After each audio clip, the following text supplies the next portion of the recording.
नमस्कार प्रिय छात्रों, आज हम थर्मोकेमिस्ट्री के अंतर्गत हेस का स्थिर ऊष्मा संकलन का नियम that is Hess law of constant heat summation के बारे में स्टडी करेंगे। थर्मोकेमिस्ट्री में हेस के नियम का एक इम्पोर्टेंट कंट्रीब्यूशन है, यानी हेस के नियम द्वारा हम डिफरेंट टाइप की एंथैल्पीज का ज्ञात कर सकते हैं। तो सबसे पहले देखते हैं कि हेस का नियम क्या है।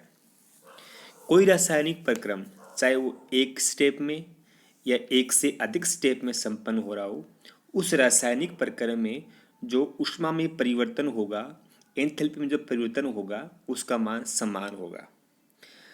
इसका तात्पर्य ये हुआ कि जो ऊष्मा में परिवर्तन है वो प्रक्रम की प्रारंभिक एवं अंतिम अवस्था, इनिशियल एंड फाइनल स्टेट पर डिपेंड करता है, न कि उस पथ पर जिससे होकर प्रोसेस है वो गुजरता है।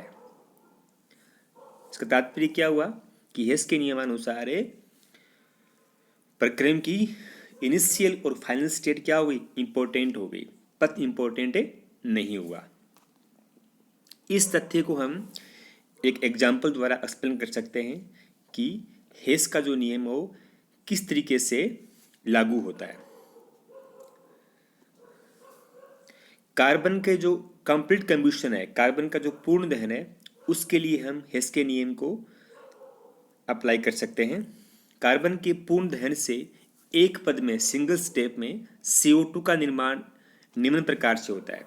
ध्यान दीजिए, आप C+O2 से बन गया CO2, सिंगल स्टेप है ये। ध्यान दीजिए आप, इस पूर्ण दहन में क्या हुआ, जो एंथैल्पी में चेंज हुआ डेल्टा एच, वो है -393.5 किलो जूल चेंज हुआ है। ओके, यदि ये जो पूर्ण दहन हुआ है इसको यदि हम दो स्टेप में करवाएं, यानी पहले स्टेप में क्या करवाएं, देखो आप पहले स्टेप में हमने C+½ से बनाए CO, ओके, और सेकंड स्टेप में हम क्या करें, CO+½ से बनाए हम CO2।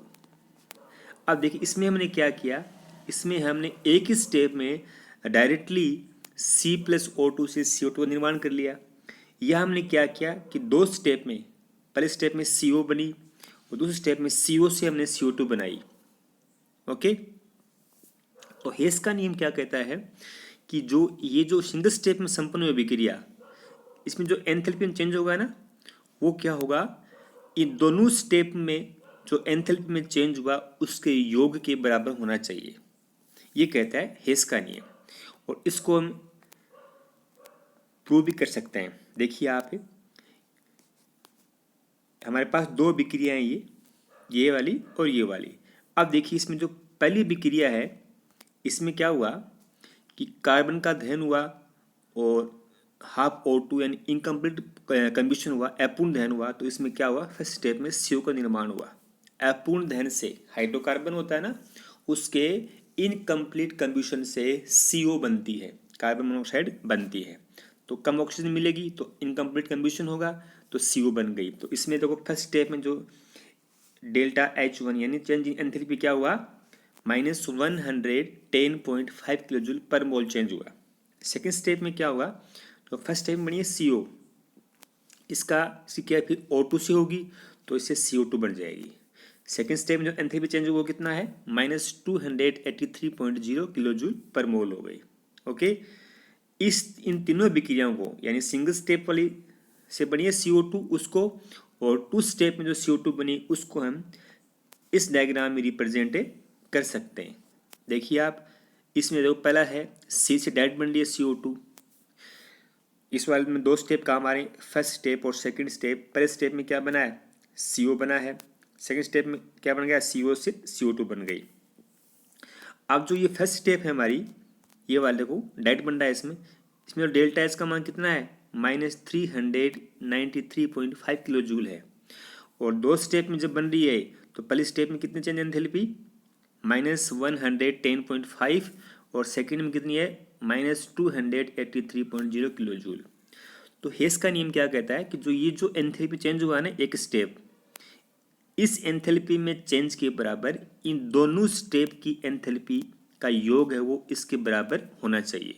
यानी जो डेल्टा H1 है ना, डेल्टा H1 पहली स्टेप वाली और डेल्टा H2 है सेकंड स्टेप वाली, ये वाली, इन दोनों का योग क्या होना चाहिए, इस डेल्टा H के बराबर, इस वाले के बराबर होना चाहिए, जो कि वास्तव में ऐसा ही होता है। देखिए आप इसमें डेल्टा H डैश तो क्या था -110.5 और सेकेंड वाले में कितना था -283.0, जोड़ा हमने इसको तो ये माइनस कितना आ गया 393.5 किलो जूल पर मोल आ गया, जो कितना है, जो कि इसके बराबर है।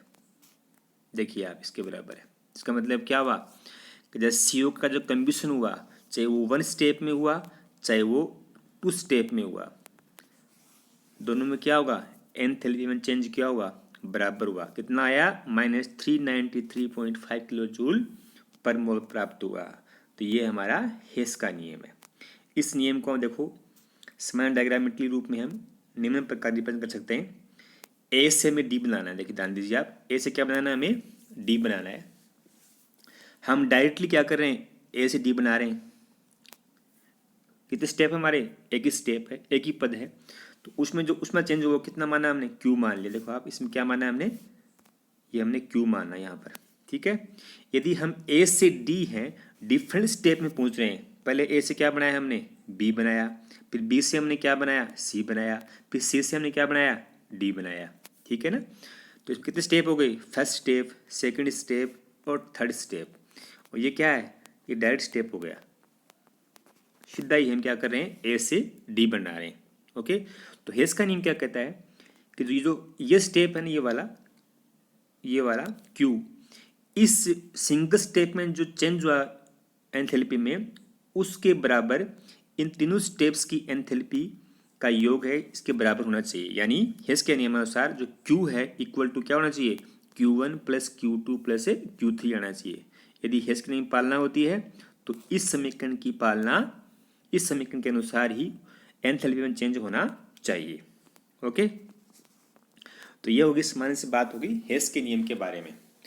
अब हम देखेंगे हेस के नियम के अनुप्रयोग, एप्लीकेशंस ऑफ हेस लॉ, यानी किन किन पॉइंटों में हेस के नियम की पालना होती है। तो पहला पॉइंट है हमारा calculation of enthalpy of formation, संभवन एंथैल्पी गणना। पहला अनुप्रयोग हमारा है संभवन एंथैल्पी की गणना।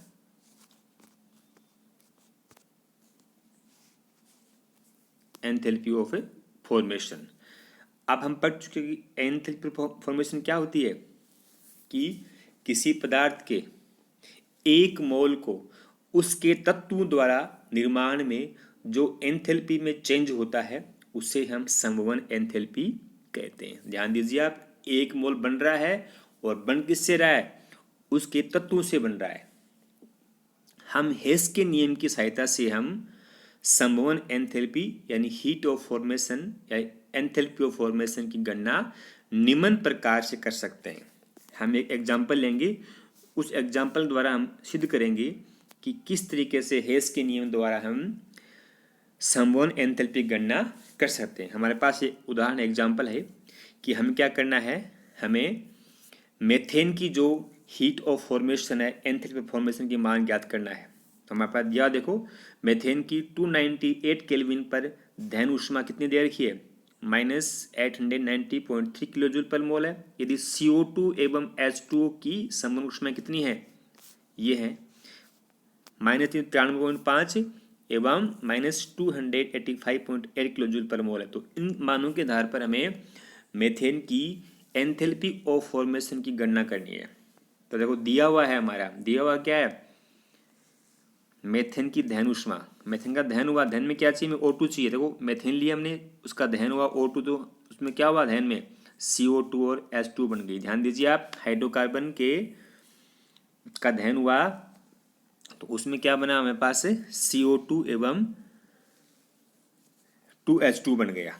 ओके, तो इसमें जो कंबशन जो हीट है ना, enthalpy of combustion delta CH0 मानक संभवन एंथैल्पी है, मानक धन एंथैल्पी है हीट ऑफ कंबशन, उसका मान कितना है माइनस 890.3 किलो जूल पर मोल है।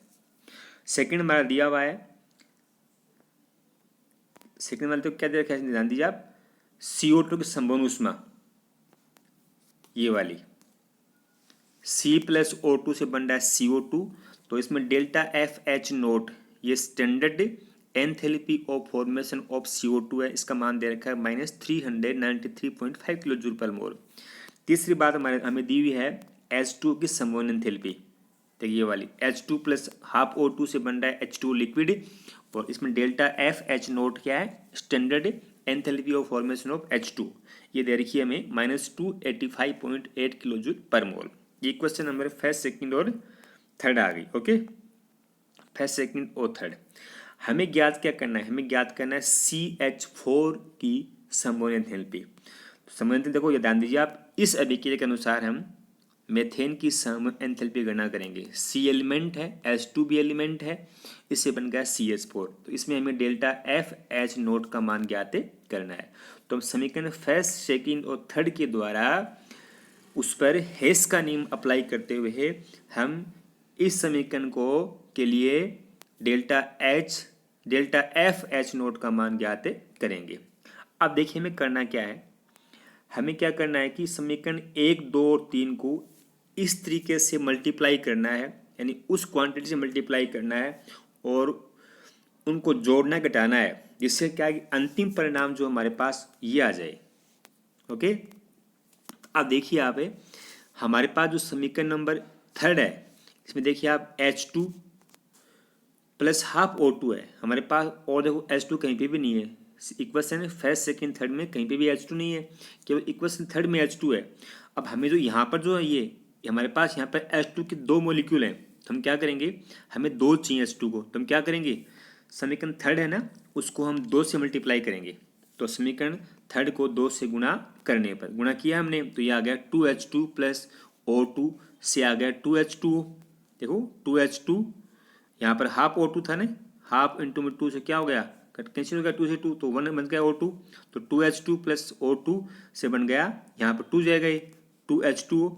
अब देखिए इसमें हमारे पास कितनी एंथैल्पी है, -285.8, इसको मल्टीप्लाई हमने किससे किया, 2 से किया, तो क्या आ गए, ये हमारा आ गया -571.6 किलो जूल पर मोल होगा। ये क्वेश्चन नंबर हमारी 4 आ गई। ओके, क्वेश्चन 4 आ गई। अब हम क्या करेंगे, इक्वेशन नंबर जो सेकंड है ये वाली, इक्वेशन नंबर सेकंड ये वाली। ओके, अरे हमें C चाहिए ना, यहाँ पर इसके पास C है और हमारे पास ये भी C है। ओके, तो हम क्या करेंगे, इक्वेशन नंबर सेकंड और इक्वेशन नंबर जो फोर्थ है इनको जोड़ देंगे, इसको समीकरण नंबर 4 को समीकरण नंबर 2 को हम जोड़ देंगे, ठीक है ना। जोड़ा हमने, देखिए आप समीकरण 2 और समीकरण 4 को, समीकरण 2 में क्या है हमारे पास, समीकरण 2 में हमारे पास है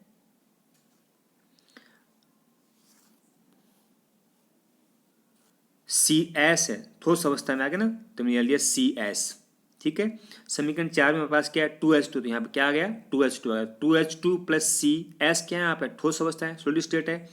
और उसके बाद में क्या हमारे पास है, देखो O2 यहाँ पर कितनी है, एक O2 तो इसमें है समीकरण नंबर 4 में, एक O2 कहाँ है समीकरण नंबर 2 में, जोड़ दो आप तो 2O2 हो जाएगी। ओके, 2O2, इससे क्या बन गया, देखो आप समीकरण 2 में CO2 बन रही है और समीकरण 4 में क्या बन रहा है, H2 बन रहा है, तो ये लिख देंगे हम CO2 प्लस 2H2, जोड़ रहे हैं हम, तो इसका मतलब क्या हुआ, तो डेल्टा FH0 उनके मान जोड़ दो आप, 393.5 को -571.6 जोड़ दो आप, तो हमारे पास आ जाएगा -965.1 किलो जूल पर मोल हो गया। यानी समीकरण 2 और 4 को जोड़ा हमने, तो डेल्टा H0 का मान कितना आ गया, डेल्टा H0 का मान हमारे पास आ गया -965.1 किलो जूल पर मोल हो गया।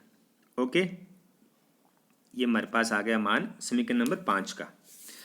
अब देखिए आप दोबारा ध्यान दीजिए इसके ऊपर, हमें ये चाहिए, क्या चाहिए हमें, ये चाहिए हमें समीकरण है ये वाली। अब देखो हमारे पास C आ गया और 2H2 भी आ गया, C और 2H2 आ गया। ये हमारे पास देखो ध्यान दीजिए आप, ये 2O2 CO2 और ये H2 एक्स्ट्रा है हमारे पास, इनको कैंसिल करना है हमें और इस जगह पे हमें CH4 लाना है। तो देखो क्या करना है अपने को, समीकरण नंबर जो हमारी थी ना ये वाली 1, समीकरण नंबर 1 CH4 + 2O2, तो 2O2 देखो 2O2 यहाँ है, 2O2 कहाँ है, यहाँ पर है, CO2 यहाँ पर, 2H2 यहाँ पर है। तो ये सारे के सारे हमें कैंसिल करने हैं समीकरण नंबर 5 से। तो हम क्या करें, हमें देखो आप समीकरण जो हमारी 5 थी ना, में से समीकरण 1 को हम घटा देना। तो समीकरण 5 तो हमारे पास देखो CS लेफ्ट साइड में पॉजिटिव रहेगा, 2H2 लेफ्ट साइड में पॉजिटिव रहेगा। अब जो ये -CH4 था, समीकरण नंबर कौन सी थी हमारी, समीकरण नंबर 1 में CH4 कहाँ है, लेफ्ट में है और नेगेटिव हो गए, तो -CH4 कर दिया हमने यहाँ पर। बाकी सारे क्या हो जाएंगे, कट जाएंगे, तो बराबर क्या आ जाएगा इसके, 0 आ जाएगा। जब इसको घटाया हमने तो क्या हुआ, एंथैल्पी कितना आ गया, एंथैल्पी कितना आ गया, -74.8 किलो जूल पर मोल आ गया।